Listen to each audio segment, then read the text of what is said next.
SOSIN. Not an acronym of anything, it's my name. I'm here to teach anthropology.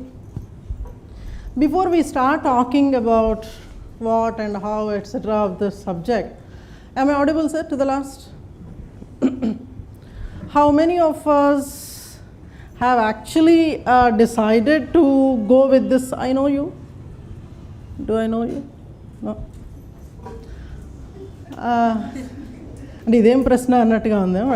Sometimes faces are so very familiar. It's that the 7 faces, similar faces are created. How many of you are Telugu? Oh, good numbers. Because I love to talk and spend time in Telugu in the class. So, I mean, it's not that we are going to teach in Telugu, but that homely feeling. Huh? So, going back to that first question, how many of us have decided to go with anthropology? I thought I'll find the same response as I found for Telugu. Okay. Is it that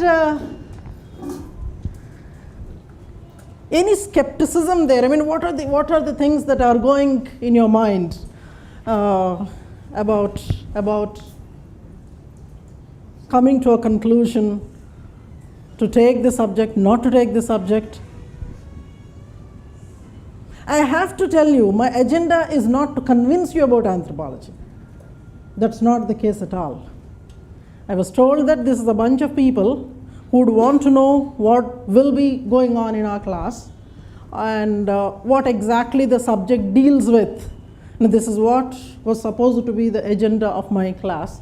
Nevertheless, as a part of, as I go talking about the subject, etc., maybe I can answer some of the things that are going on in your mind. Any particular questions that you have?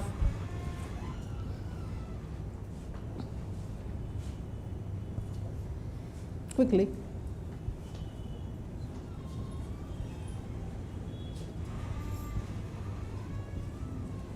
Or should I go with whatever that I have come in mind with? తర్వాత మీకు అర్థమైంది మీకు చేసుకోండి, అర్థం కాకపోతే ఎవడు చేసేది ఏం లేదు. How far it is? और बताइए. Any more questions? जी सर. Okay. और बताएं.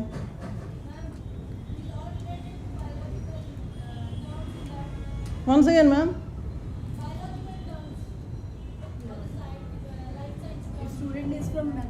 So if you are not from a life sciences background, what? और बताएं. If student is from mathematics background, she already can. Okay. और बताएं. Ma'am. Okay. And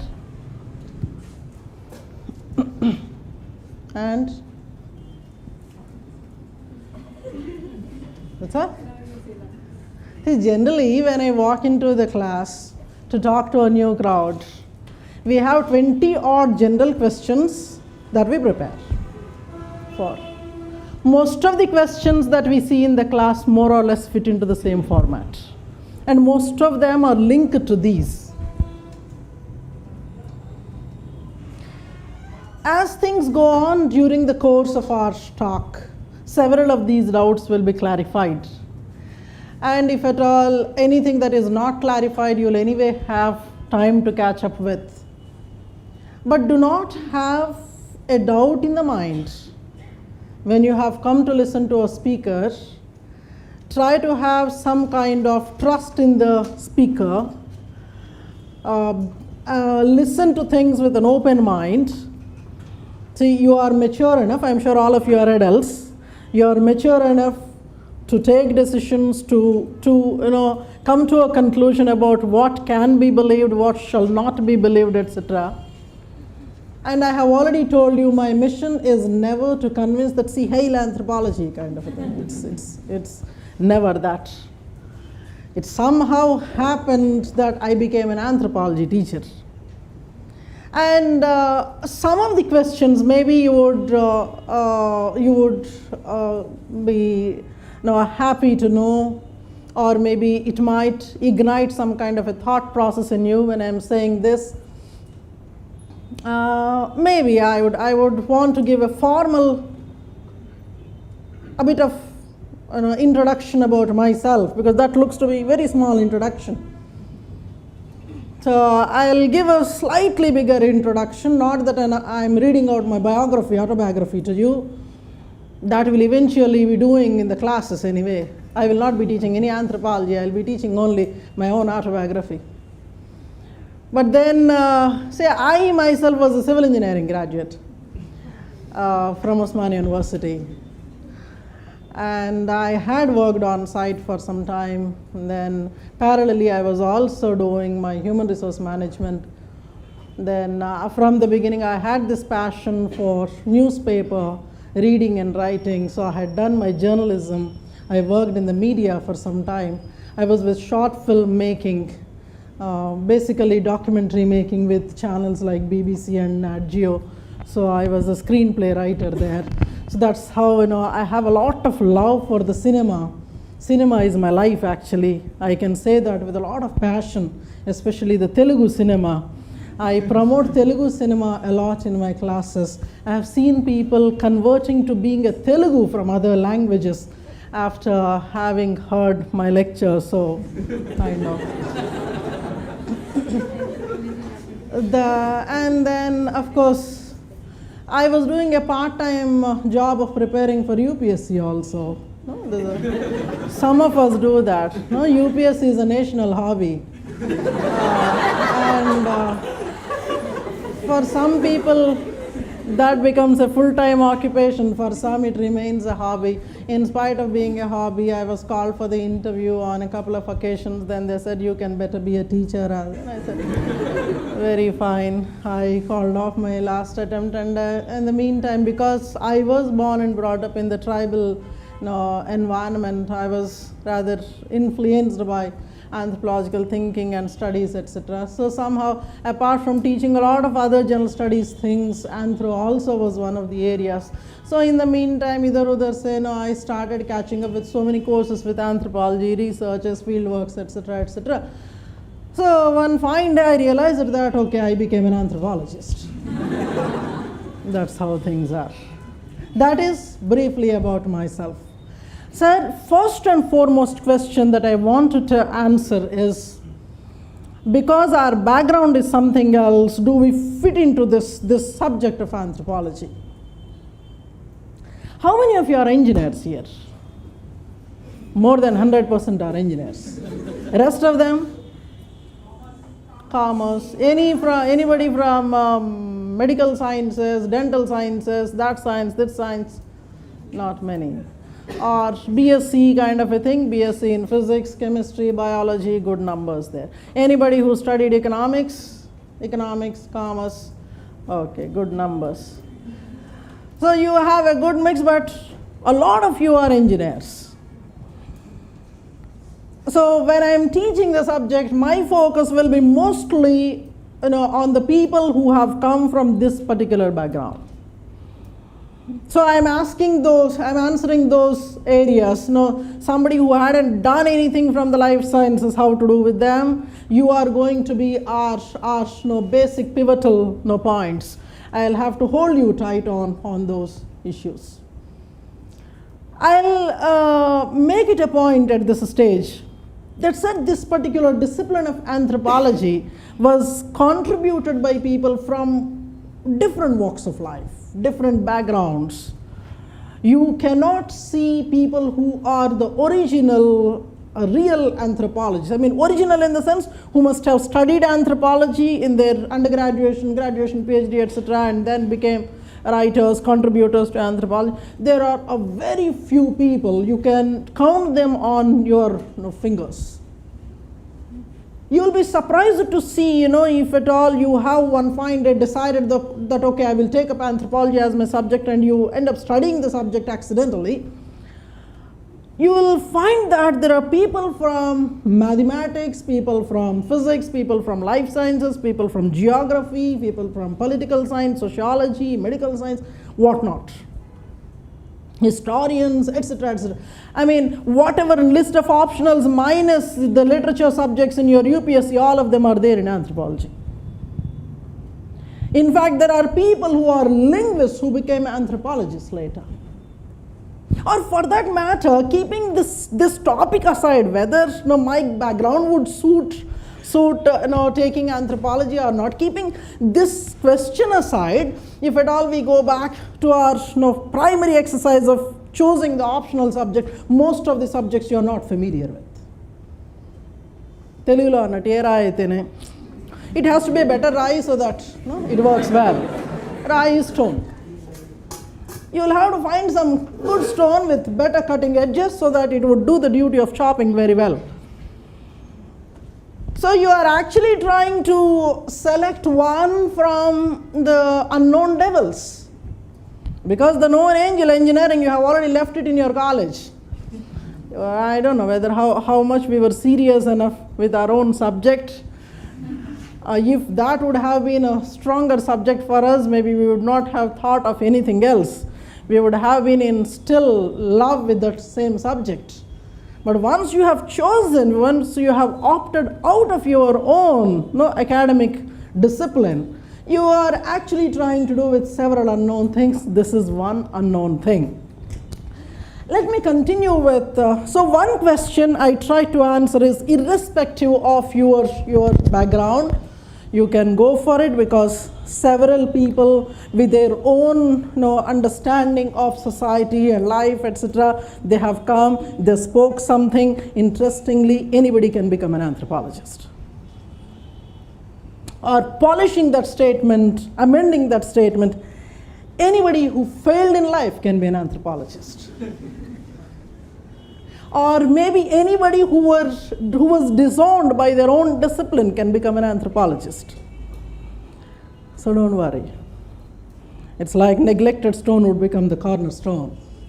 So you can be rest assured. Don't worry on those lines. Basically, when it is said that there's a beautiful picture of myself, people said so. So those are the three questions. Hanji sir. I'm actually unaware of this musical chair. कौन सा बंद करें क्या होगा? Oh, thank you so much.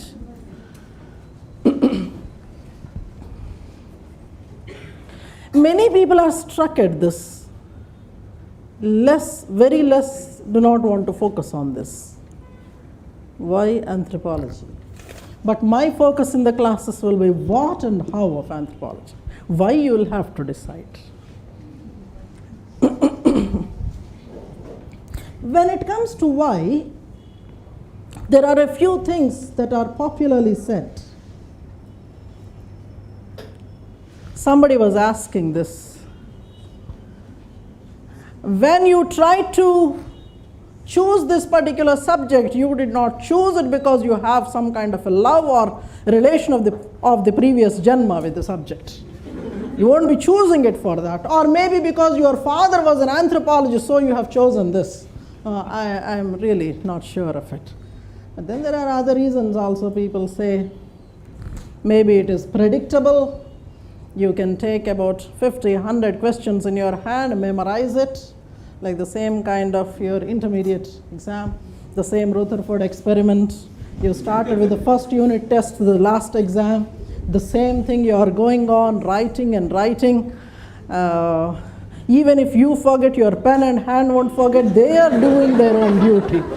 You are not doing it, but they are writing. It's something like that. So, 50, 75, 100 questions you are holding in hand and then memorize, you go and vomit in the exam. That's it, kind of. And so I would start actually with this.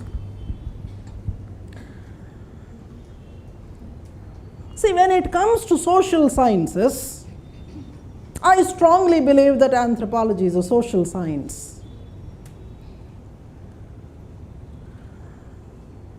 When we say science, that has to be a discipline that is objective.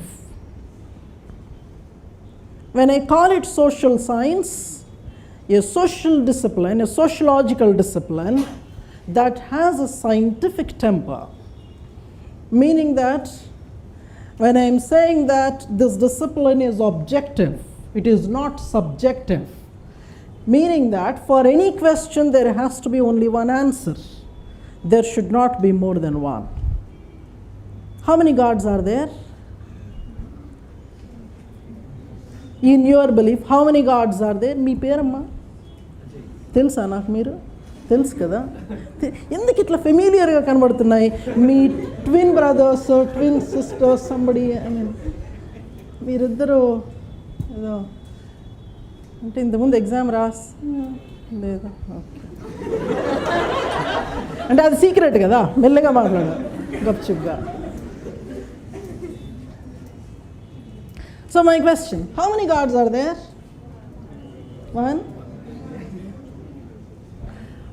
This is an objective reality for your own self. When I am saying that how many gods are there, based on what faith that you have, you are coming to a conclusion that see I have one god or I might be having 30 crore gods, whatever. There cannot be two answers for that. It is not a question like how many wives you have. I mean, one could be something to show, जैसा कि हाथी के दांत होते जो दिखाने के लिए और खाने के अलग अलग. There, it may be a subjective one. When I say that the subject is objective, it is not subjective. What I mean is, for any question, there has to be only one answer.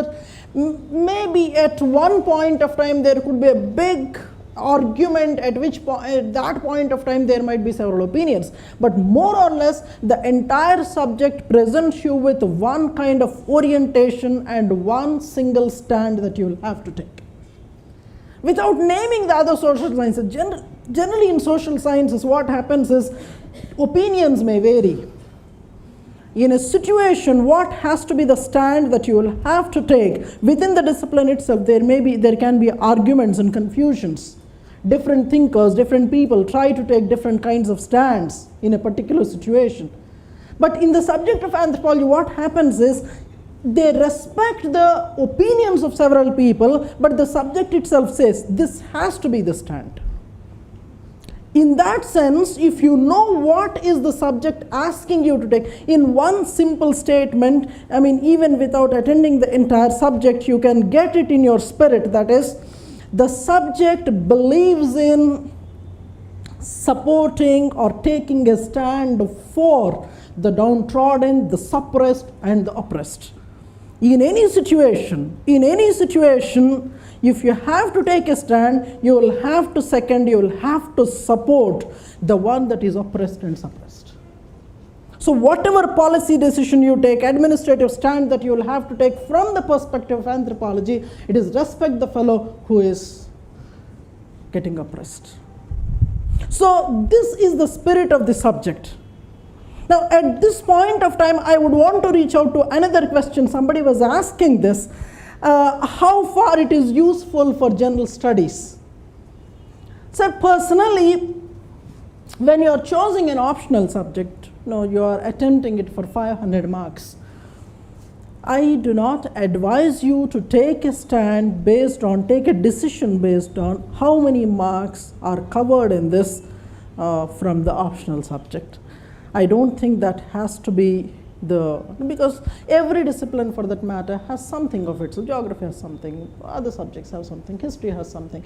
So every social science for that matter has something to contribute to general studies. So I don't think that should be the basis. Nevertheless, there are several places where the concepts that are mentioned, the syllabus that is mentioned in anthropology are duplicated in general studies. But I don't want to get into that particular line.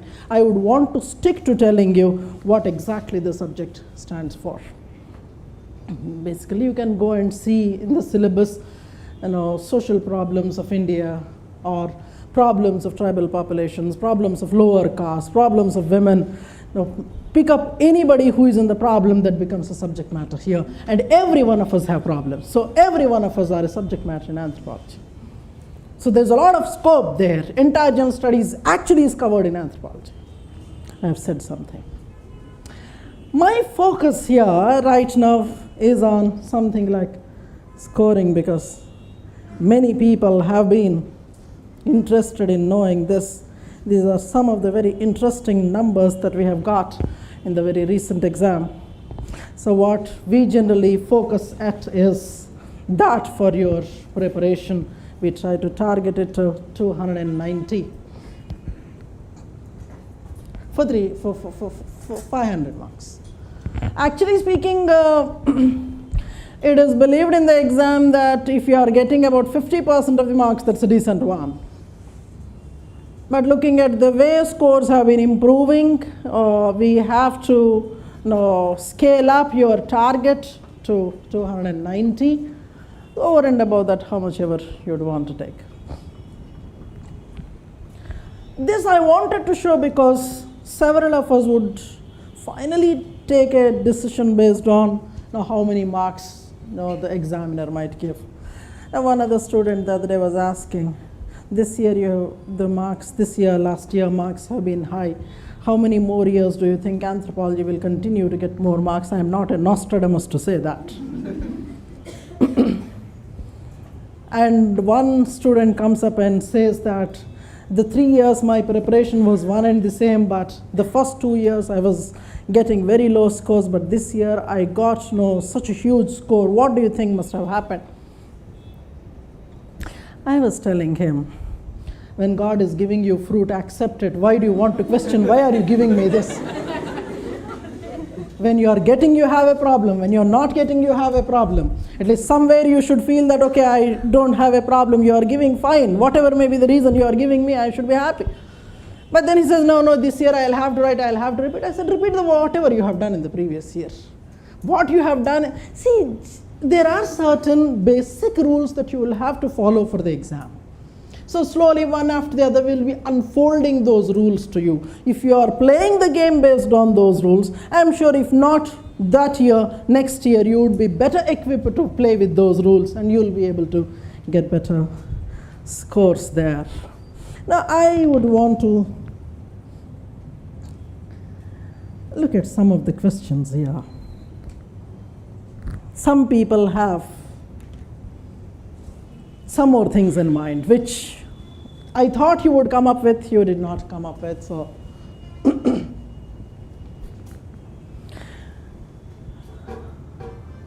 is it visible, set to the last? Even if it is not visible, doesn't matter.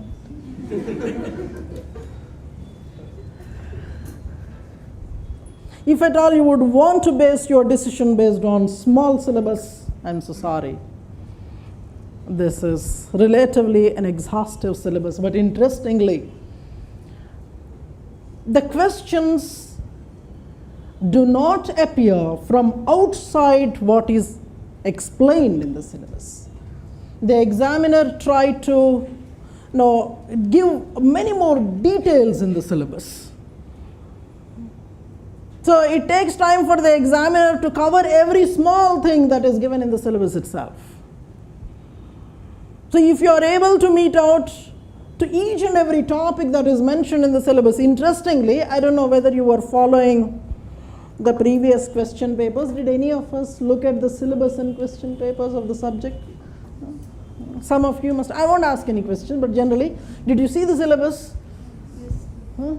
And old question papers? Doesn't matter, देखना ही है future में, but there was a time when 60 markers were there. A couple of years ago, when the paper was for 600 marks put together, 300 each, examiner was very happy giving you a 60-mark question. There were papers where we could see the paper was set with single word questions. A single word दे दिया, you are supposed to write 60 marks. With due respects, it shows the laziness of the examiner also. But then, don't get me wrong on that. But now things have changed. After 500 marks, putting together both the papers and 250 each, a lot of experimentation is happening. There are questions for 25 marks, 20, 15, 12 and a half, and 10. I am also looking for 5-mark questions. So when when this is happening, when he's trying to ask questions from 10 marks also, he looks at the possibility of asking small things from the syllabus. But thankfully, the syllabus is extensively described in the document, so that you are supposed to fix yourself to the syllabus, and based on that, there's one more problem there. Many people have this fancy, because many of us have come from engineering background. We say that, see, we can't memorize facts, but we can analyze things. That is one very popular statement I have heard from many students. But you'll have to remember that without facts, you cannot come with any analysis. Unfortunately, there are going to be many facts that you will have to remember, but facts backed by understanding. This, of course, there's a lot of diversity in the syllabus, so that, if at all you are getting bored at one point, you can jump to the other one. So diversity is there. Diversity, but with connections. You can bring it down to proper limited notes. Do it, revise it again and again, like how you chant the mantras of the Vedas. You go on doing the same Gayatri mantra every day, same Hanuman Chalisa every day. You become a master in that. I at times get amazed looking at the people who have cleared the exam, say 7-8 years ago. But still, when I ask the question, when I ask a definition, they stand up to rattle them. So it looks very interesting, because they haven't done anything of anthropology in the last 7 or 8 years after getting into service. But then, when we are asking them to answer a question, they are readily giving the answer. Like, you have learnt alphabets long time back in your childhood, still you are able to do that. Now, that is the power of memorizing. I'm not promoting memorizing here, but many times memorizing helps you write answers better. You can actually retrieve the things from the memory to suit the requirement of the question. When I was saying a little while ago that maybe 7,500 questions you are going up with preparation, and then you are trying to write it in the exam. See, let me say this. Many times the question may not come in the same format. Information is there with you, but you will have to modify the information that you have memorized to suit the question. That's where the skill comes. Because some time back the question was asked by a student, when each one of us are listening to the same lectures and we are reading the same material, why is it that somebody is at 290, somebody is at 320? It is all because how you are actually playing with the rules. Your answer shall not be like, Chinnappudu chadukunnam, aavu kada ani.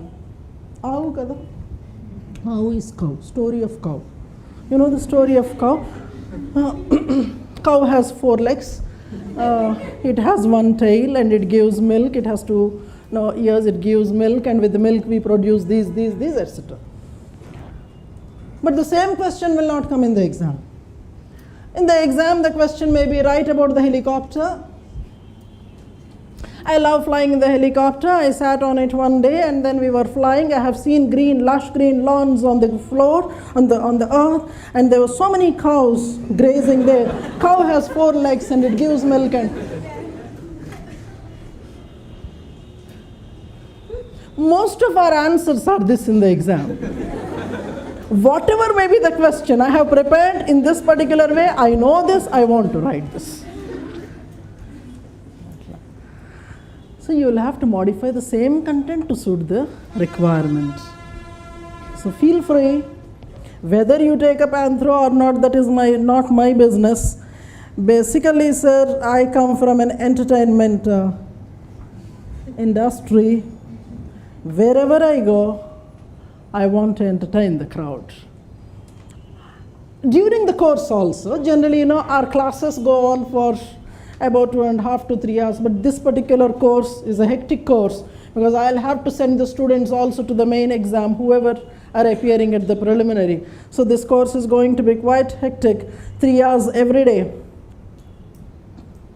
Very difficult to sit for 3 hours in the class, looking at the same teacher for 3 months or 4 months. And then it's going to be a very, very tough task. But then because I have that kind of a background of entertaining people, we try to bring a mix of it. Sometimes we show the movies, sometimes we sing songs, really. And then sometimes we discuss the subject. We do all kinds of things so that my primary intention is a student shall not sleep in the class. Whether you would finally get through the exam or not, that's the byproduct of all this entertainment and all this effort to keep you alive and not asleep in the class. But finally that might happen. See, basically it's something like this. I strongly believe that unless and until you enjoy what you're doing, you would finally will not be able to get the result. After having enjoyed, if you are not getting the result, forget it. But then primarily you should have to relish what you are studying.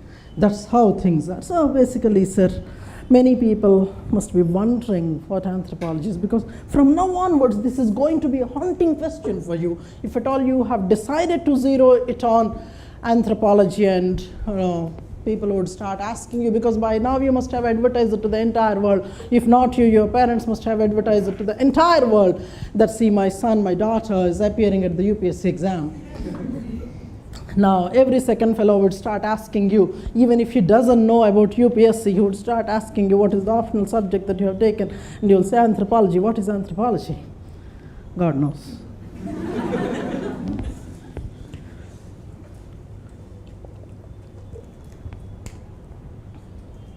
So there are umpteen number of definitions of anthropology. The functional definition is this. If at all, see, when you're studying a subject, it makes sense only if you are able to apply it to your life. If you're not able to apply it to your life, study of the subject is really not useful, not done. Of course, we are driven to anthropology primarily because there's an organization like UPSC which is conducting a civil services exam. And out of so many subjects, this seemed to be giving a bit of a 10, 20 additional marks, and hence we are driven here. I'll tell you the other goal that I have with the bunch of students that attend the class. From each batch, we have at least a couple of students who say that, okay, let anthropology be my primary discipline. UPSC to banta rahega. UPSC ka result aata rahega. I mean, there are at least two students from the crowd who pick up anthropology as their primary discipline and try to excel in that. वो तो बड़ा ही long term goal हो गया. At a very basic level, this is the subject that helps us understand the others from their perspective. Many times, you must have faced this question in your life and time. Many people must have said to you, or you must have said to many others, or at least one other person, that you don't understand me. How many times you must have faced this question, or you yourself must have said this, that you don't understand me? It's a very difficult task. Because you cannot be in the other's shoes whatever you do. That is the reason why I tell to the people who would want to become teachers in UPSC preparation. In order to be a teacher in UPSC preparation, you should have to understand what the student goes through in the process of writing the exam. The problems that you would be facing. That you can do only when you must have written the exam. See, don't get me wrong when I'm saying this.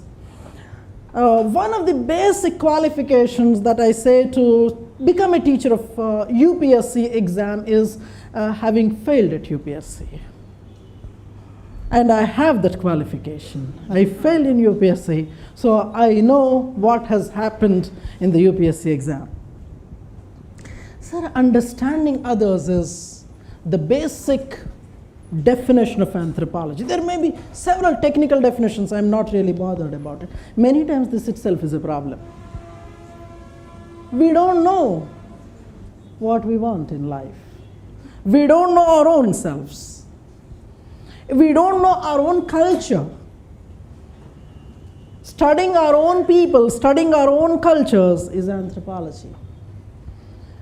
So basically, if at all academically somebody wants to pick up anthropology as a discipline, they would do that, because anthropology is a discipline that tries to study so many things in the human life, whether it is your own biological evolution, your own social system, political system, name it, it will be there in the document.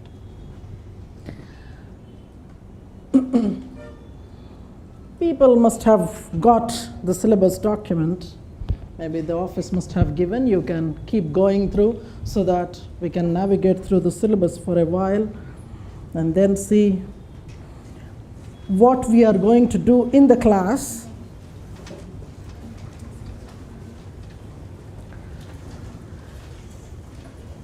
Traditionally, as for any other optional subject, we have 2 papers here, each paper being divided into 2 sections. One section in paper 1 is called General Anthropology, meaning that here generally chapters 1 to 8 we call General Anthropology, and 9 to 12 is the second section there, that is Biological Anthropology. When you're looking at the paper 2, chapters 1 to 5 here and 6 to 9 there.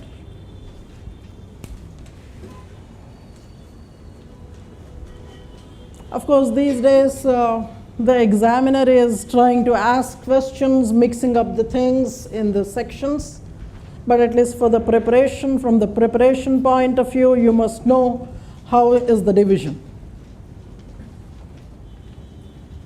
And there is one other thing.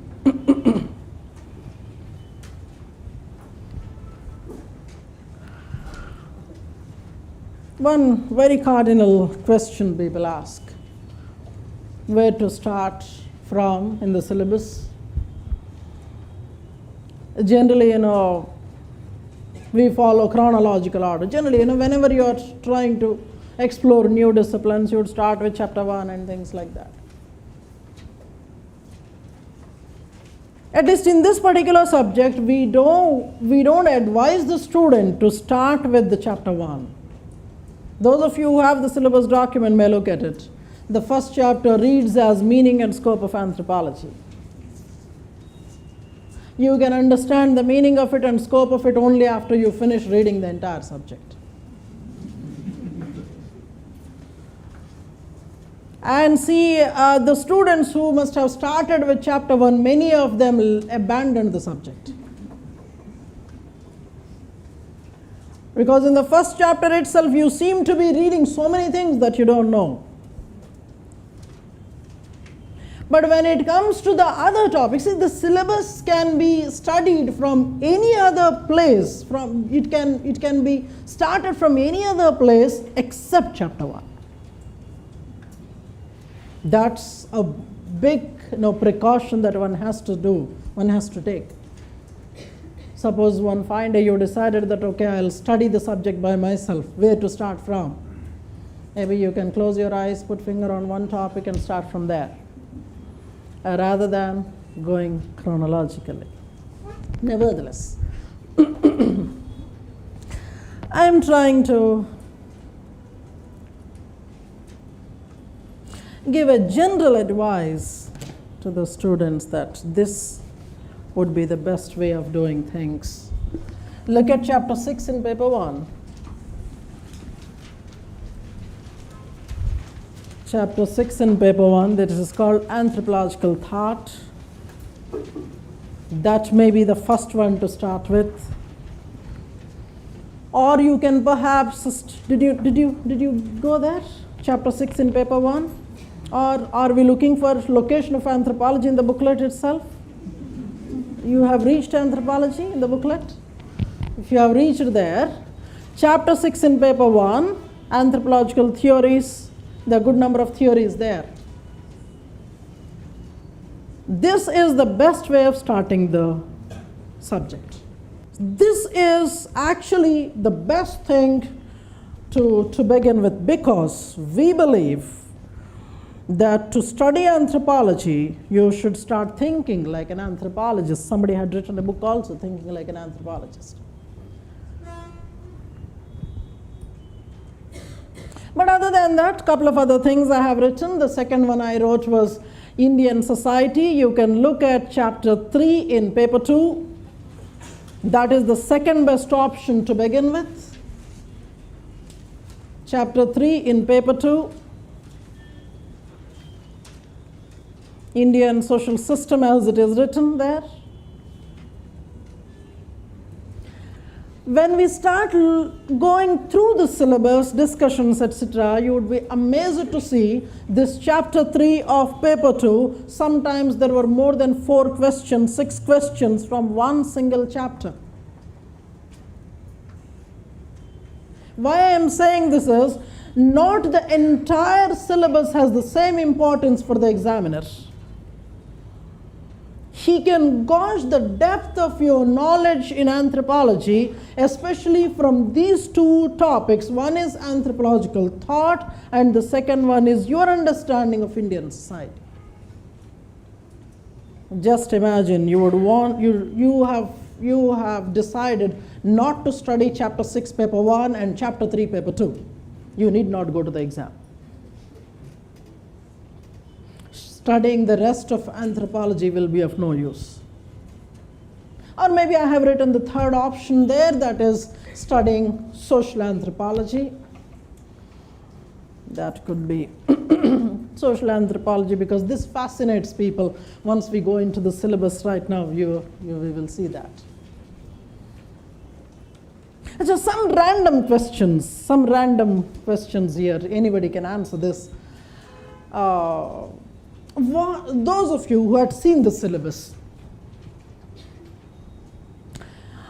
what was interesting in the syllabus? What struck you? Any particular topic? You looked at one topic, oh, I should do this. Or maybe you found something interesting out there. Evolution of caste, okay. Or what? Biology. What's your background? Okay. But still you are in love with biology. And? Traditional Indian society. Evolution of Indian culture. So maybe rather many people were mostly struck with Indian society. Maybe first time you were getting an opportunity to study what our own society is. We'll see the syllabus. I'll tell you where people generally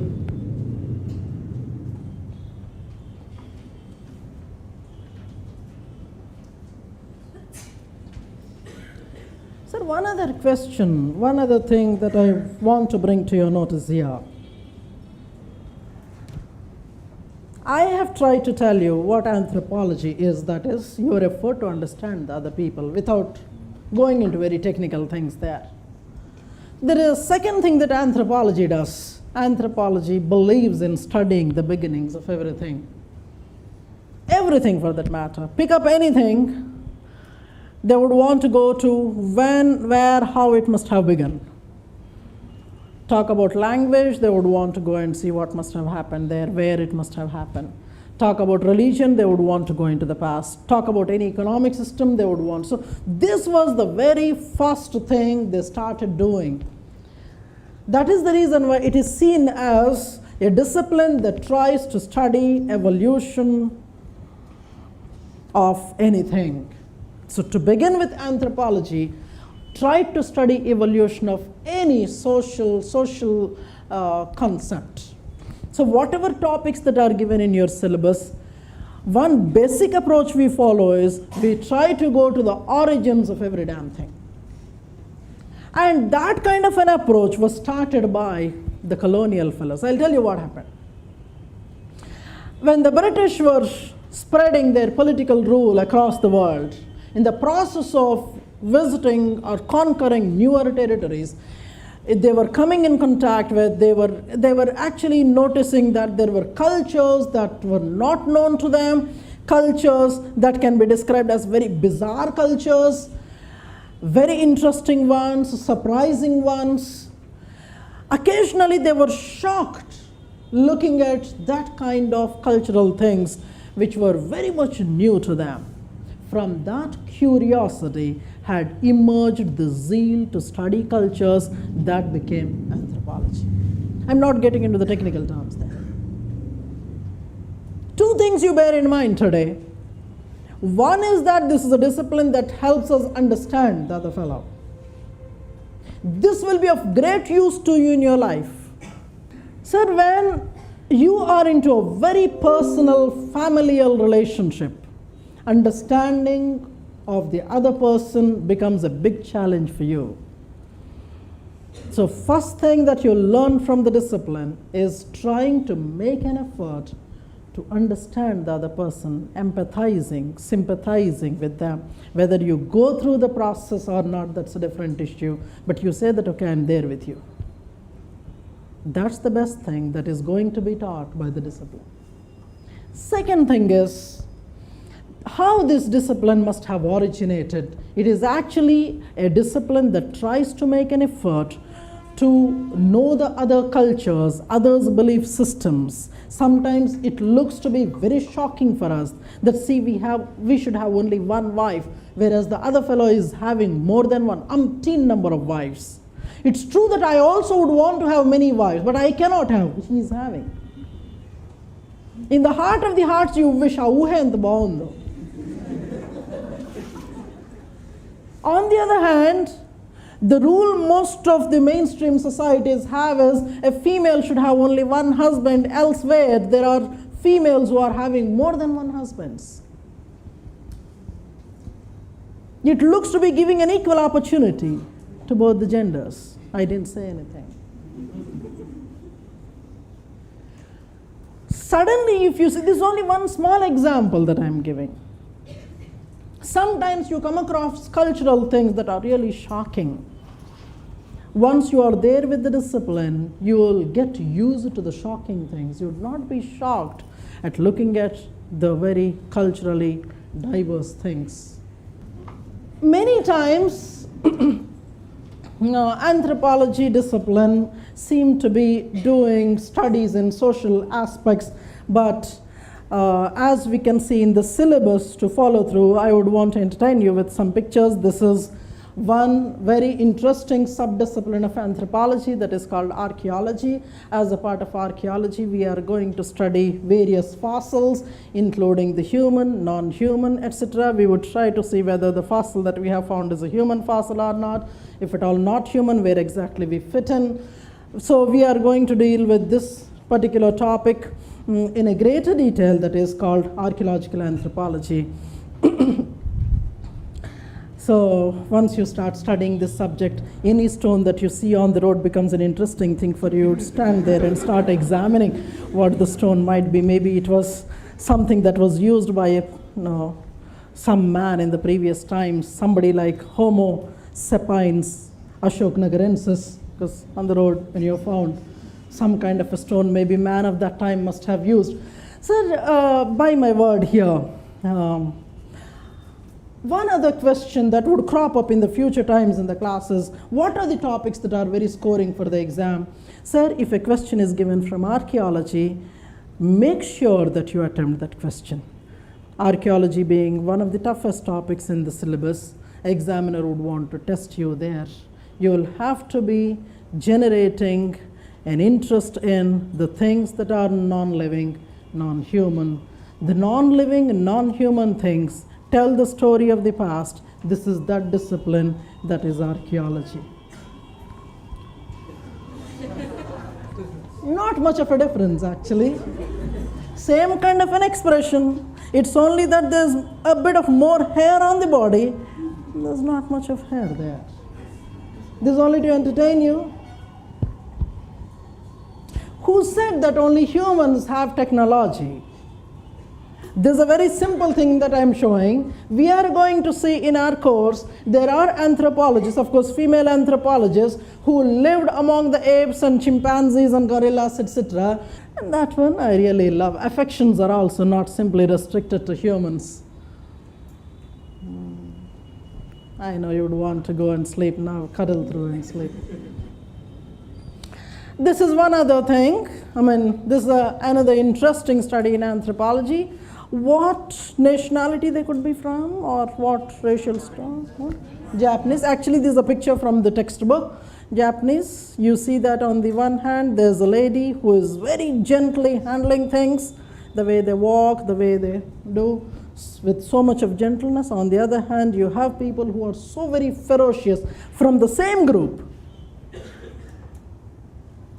This is one very interesting study that we are going to see in our classes, how the same group can be gentle on the one hand, and it can be so very violent and ferocious. The same thing like aparichitudu.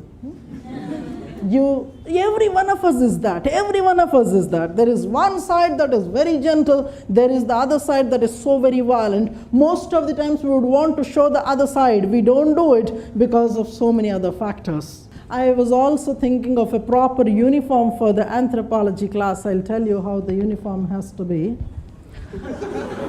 Not this one. I had something in mind, something else in mind, but accidentally this clicking of the button happened at that time. This is not the uniform, of course, but don't get me wrong. But of course, joke baane pelindi anukuntanu. How relaxed the fellow is.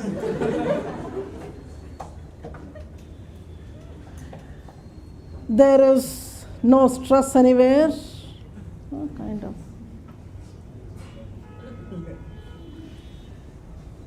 Simple societies seem to be having that kind of a life in the yesteryears. Of course, no more now.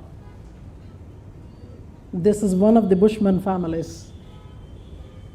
We will be studying several simple societies and how they have been changing. This is one other basic subject matter of anthropology. That is, study of tribals, study of simple societies. But of course, right now it is not restricted to tribals alone. Because of the mainstream, tribals have been facing several problems. That is the reason why. Look at chapter 6, paper 2, if you are carrying the syllabus. In chapter 6, paper 2, there is a big time narration of the problems of tribals. Name the problem, it is there. Poverty, illiteracy, homelessness, health issues, almost the same problems that we have. They also have, but it's only that range is different. So a lot of time we are going to discuss problems, your problems, my problems, our problems, kind of things. This is going to be one other. Keep looking into your syllabus document. We are not trying to talk much about them. It is only to get familiar with how lengthy the syllabus is. Sir, one of the other things that we suggest to the students is, the moment you decide to go with an optional subject, especially subject like this, you first memorize the syllabus. That itself will take a long time. Why I recommend students to memorize the syllabus is, God forbidden, if a question of this kind is asked, write a note on meaning and scope of anthropology. So there are certain questions which you are not supposed to attempt in the exam. This is one such question. Come what may, you will not be able to convince the examiner. But there is no other go. You will have to answer this question. If you memorize the syllabus, you reproduce the syllabus, at least examiner will know that you know the syllabus and you will get some marks. This is nothing but meaning and scope of anthropology. So that's the first chapter. So the first section, we called it general anthropology because that section has got small things about the entire syllabus. So meaning, scope, human evolution, primates, and then various stages of pre-human individual like Neanderthal, Erectus, etc. Basic aspects of cell biology, dating methods, dating meaning chronological dating of the fossils that you have found, and all those cultural ages. Some of them you must have studied in history. Here we'll be doing them in a greater detail. Yeah, there is some red colored one there. This is something that has actually interested people to study anthropology. But these days that the institution of marriage itself is challenged. It is actually on the last leg of its existence. No more entertaining, no more interesting. Even UPSC is not interested in them. So don't spend much time on marriage and the other things that follow suit. These are the others. So name anything about social life you have in your syllabus: economics, political aspects, religion. Many people actually spend their entire preparation time on chapters 2.3, 2.4 and 2.5, as if this is the entire anthropology, but there's much more. Till here till the 8th chapter we call it general anthropology. We will be starting our classes with chapter 6, that is anthropological thought. I'll give you the sequence. So once again, going back, sir, there's a lot in chapter 1 that will take a long time. So first chapter is basically about biological evolution of man and cultural aspects there. Second chapter deals with social institutions. Third deals with economic institution. Fourth one deals with polity. Fifth one deals with religion. Number 6 is theories. 7 has to do with language. 8 is research methods, etc. Till here is your social anthropology. From here we begin with human genetics. So what we generally do is, before somebody goes to this, we will try to build the basics of cell biology. I'll tell you how we do that. So now coming to that particular question of life sciences, etc. So there are many topics that are actually named as biological anthropology, but they are not true biology. For example, here, race and racism. We will be studying various racial classifications and how one is different from the other and why one is different from the other. We would be pumping in a lot of classifications of humans across the world and in India specifically. There is nothing like a biology there. Many of these topics have a sociological dimension, but then because there seems to be something related to biology, they try to put in biological anthropology. Or for that matter, if I'm going further. But then here you see 9.1 to 9.4, they look to be truly biological. 9.1 to 9.4, they look to be very truly biological. But then you see, whenever you are answering questions, examiner is not looking for that kind of very in-depth biological concepts in you, but he is looking for what is the anthropological work done in that particular field. For that matter, you have good number of chromosomal aberrations here. Examiner will definitely be not happy if you write all the technical things. Say for example, if I ask a medical doctor to answer this question, Down syndrome, he would write a thesis on it. But examiner is not really happy. Examiner is looking for what kind of sociological work was done. If you find times, you try to browse about this organization called Srishti. Many of you must have visited southern India, Munnar, for tourism purposes. You have an organization there called Srishti, which is run by the Tata. This is the organization that had been doing a lot of socio-anthropological work. These are the people who are trying to popularize the problems because of consanguineous marriages. And they have produced a lot of data on in what circumstances the kind of aberrations, chromosomal aberrations that are very much prominent in that area. I'm really sure you would want to visit this center called Srishti. This is the organization that is helping people who are born with chromosomal aberrations because of consanguineous marriages. So this is the organization that trains them, gives them education, gives them skills, and so many things. I mean, people would be really amazed. Somebody who is having the kind of mental illness, but still they are producing stuff that is very difficult for people from normal kinds to produce. See, this is one kind of case study I am trying to present. There are many such kind of case studies, anthropological works, which the examiner would want to see in your answers, not simple biological stuff. So don't fear much. Or for that matter, you have one topic here called ecological anthropology, where we discuss about how humans culturally and biologically are trying to adapt themselves to different extreme climatic conditions. These days it has become a very common thing in the newspapers to see several people from the Telugu region are trying to scale different mountains because of the influence of one single person and the kind of motivation that he has been giving, and trying to train these people to handle the extreme climatic conditions. This is one standalone example to see how people from the tropical regions, hot tropical regions, are able to bear the extreme cold conditions of these mountain peaks. So you can see the papers that were submitted by sir, how they are training, what kind of physical problems, what kind of psychological problems the children are facing while they are preparing themselves to scale these mountains. These are the kind of stuff actually we look for in the script. So if at all you have any doubt that okay, we might be writing exclusively biological stuff, I'm so sorry about it. And here you have something in concept of human growth and development, very entertaining one.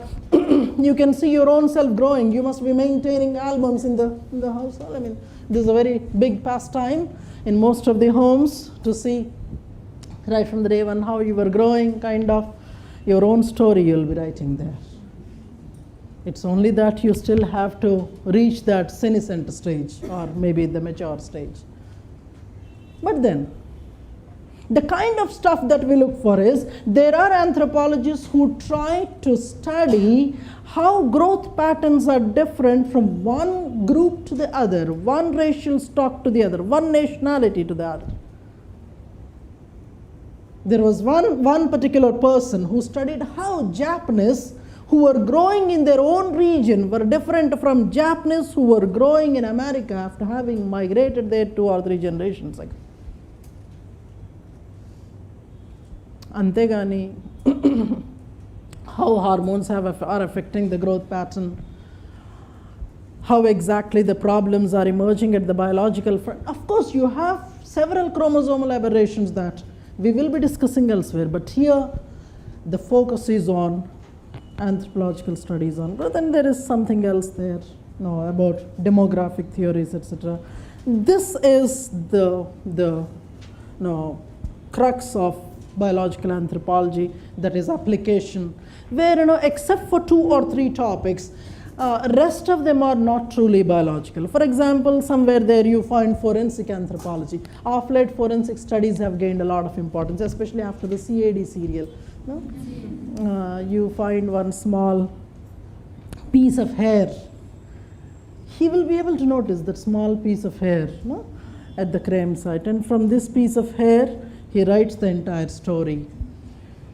But after that, several such, ఆయన ఎవరో నల్లగా ఒక ఆయన వస్తాడు తెలుగు ఛానల్లో ఇలా చూపిస్తూ, ఏం పేరు ఆయన పేరు, ఒక ఆయన ఉంటాడు చూడగానే మనకు భయం వేస్తుంది చూడు.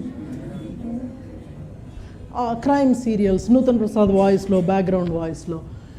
This has gained importance, and interestingly, of late in India, forensic anthropology is also becoming interesting, important because of the increasing number of cases, forensic based cases.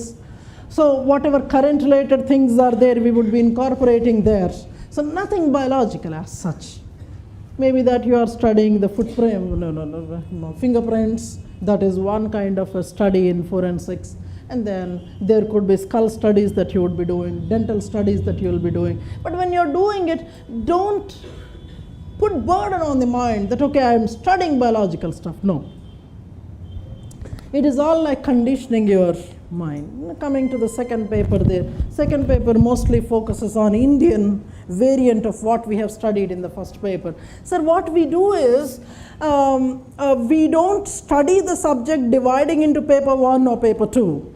You can see that elsewhere we have come across these names in paper 1 also, like prehistory, Neolithic cultures, those cultures, these cultures. So wherever there is a possibility of doing them together, we do the things together. And as you go into the next one there, demographic profile of India. Out of the entire syllabus, if something that is unexplained clearly is this particular topic.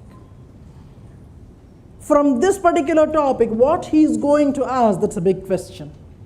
Whenever there is very small information given about anything, there is a possibility of asking in-depth questions from there. This is one such thing. And if at all I can answer people who are saying that where exactly Gen Studies is actually covered here, there's a lot of Gen Studies here. In this particular topic, we will be studying almost the entire census document, linking it with tribals, linking it with various caste groups, etc. So it is like the whole lot of census document will be studied here, which I am sure will be helpful to you there. 3, I have already told you, this is Indian society, one of the very interesting topics in your entire syllabus. And sir, I should also say this, irrespective of whether one follows a particular faith, believes in God or not, the syllabus asks you to study about various religions. So you cannot say that, no, I don't believe in God, so I don't want to study these topics. If you say that you don't believe in God, God knows you how to make you believe Him. First attempt, you will not believe Him. He'll make you properly fall in line and take prasadam. This is one other very elaborate topic, Indian village. Very uncomfortable also. 5.1 is a very uncomfortable topic. Rest of the ones are fine, but very diverse kind of questions that are being asked from this particular topic. That requires very in-depth study there. So maybe you can compare these topics with what you have seen in general studies, like linguistic minorities, religious minorities, and then how modernization has an impact, westernization has an impact, etc., etc., and tribal problems, good number of them. As you go forth in the syllabus, you will also see things like constitutional provisions, scheduled caste, scheduled tribes, problems of different ethnic groups. As you are going down there, various religions, impact of one religion on the other, and then you have administration of tribal areas, problems of regionalism, communalism, political movements. So they seem to be something that you must have seen in the general studies, and maybe there you can say that, okay, these are called Panchashil of our classes. We are planning to begin our run on 22nd for about 100 days. So somewhere in the mid of October, we'll relieve you. Don't worry. Initially, there will be a discomfort because you are studying a new subject. Any new subject, any new relation is slightly painful. But over a period of time, either you will start enjoying the pain and the relation, or you get addicted to it. Poison is something that you get addicted to it very easily. I consider this subject like a poison. You slowly get addicted to it. I don't mean that every year you come for the course. It's not that way. But then after some time, you would start relishing studying it. So those are the 5 important things. Our class will be a combination of discussions and the dictations that we give. Dictation is a must. You may come up one fine day and say that, ma'am, why don't you give printed stuff? Printed stuff is also there. But dictation is a must because that gives you the required exercise, physical exercise. And that will also prepare you to write faster in the exam. That will be your primary source of study. how many ever materials we pump, the first and the major source that students depend on will be the class notes. And that is also the place where you will have to be extremely selfish also. Especially if your handwriting is beautiful, if you are able to write a beautiful script, you will be on demand among the students. So you will have to save your own self there. And then the other things also. So printed notes is actually given as an addition to what you are going to write in the classroom. Don't think that based only on printed notes I will. Printed notes will be a combination of several articles from the journal, some extracts from the textbooks, etc. It's something like it. And it is not also given in the chronology. It is based on how in many cases we do the syllabus in the class. And of course, if I think that that is not sufficient, I will be giving you several soft copies. So let me say this to you again.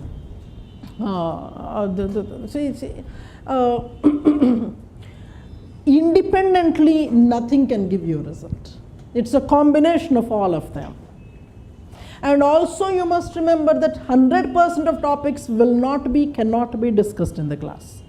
Certain topics which are self-explanatory, that comes to about 10% of the entire syllabus, will be circulated to you in the form of soft copies on which you will be preparing and submitting assignments.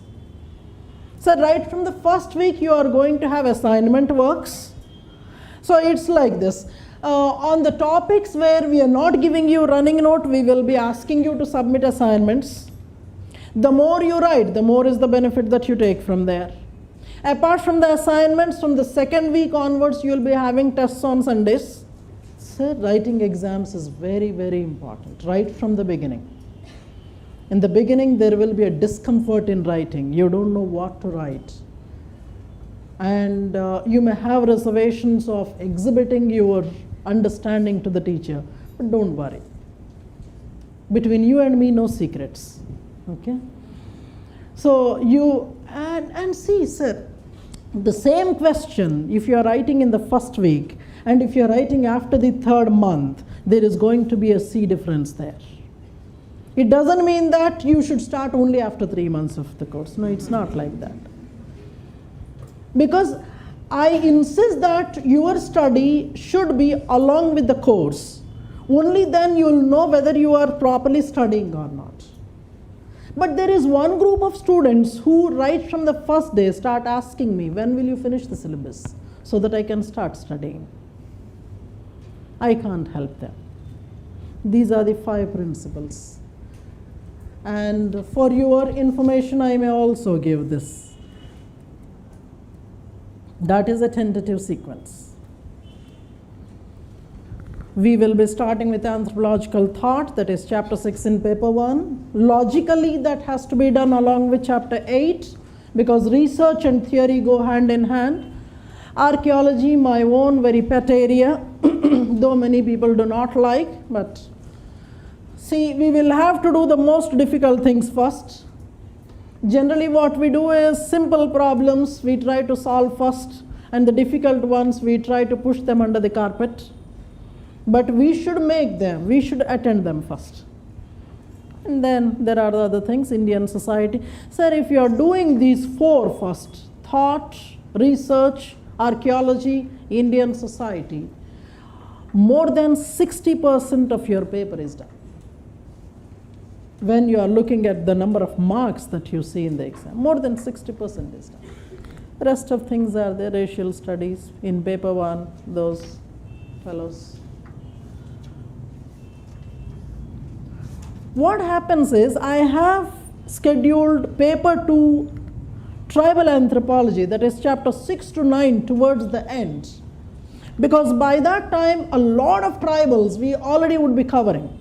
So it is like a recap of whatever we have done. Because right from the day 1 we will be studying tribal profiles. Weekends also will be booked for you, not from the first week but second week onwards. You will be having the Saturday and Sunday classes. I am sure most of you will have to attend them because a lot of us are from non-life sciences background, barring those 5-10 people.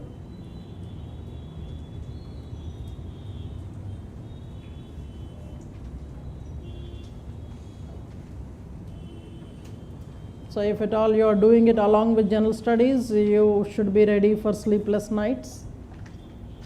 The principle is very simple. If you are attending a 3-hour class, any class for that matter, a minimum of 3 hours of back home study has to be done. These days I see students attending classes for more than 10 hours every day, meaning 10 hours back home study has to be there. So a day has to be more than 24 hours. Kindly do this. 3 hours of classroom, meaning 3 hours of back home work. We will also be giving you study planner. Every day after the class, you with your own hands will be filling your own study planner, where you will write whatever topics you have finished in the class, so that by the end of the course you will know that the entire syllabus is covered by the teacher. So responsibility of studying them lies with you back home. Sir, we will be more than generous in helping you, especially if you are doing the tests properly.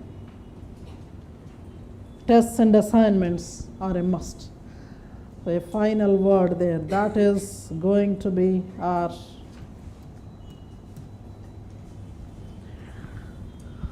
basic focus. We try to build your concepts. So initially when we do the classes, there will be so many. See, as I said to you, we can start the syllabus from anywhere. So when you're starting syllabus from anywhere, we might be getting terms from elsewhere. So we will have to explain those elsewhere terms. So initially there will be a lot of concept building that goes on. But in the process of concept building, we'll be discussing so many core issues also. And of course, finally you would want high scores. Notes will be there. Because I believe in academic study, I insist that students read the original books also. But I have limited the list of books that I suggest to the students. Otherwise, what was happening was that your cupboards were getting filled with anthropology for the future generations. Later, you will tell your child, see, so many books I studied, but still, kind of. So I want to limit, because primarily, at the end of the day, the student would base on the class notes that he has written, or maybe some kind of printed note. But then my intention is only that. I'm here so that I get entertained and I entertain you. The result of entertainment may be a UPSC post. If that happens, very much fine. I finished. Thank you so much for being there. And see, you work out on your options. And if at all we meet on 22nd with anthropology as a subject for you, then we'll continue our journey. Otherwise, I wish you all the best and would want to help you somewhere else in the UPSC preparation. Maybe in general studies, maybe somewhere else. Have a good time, sir.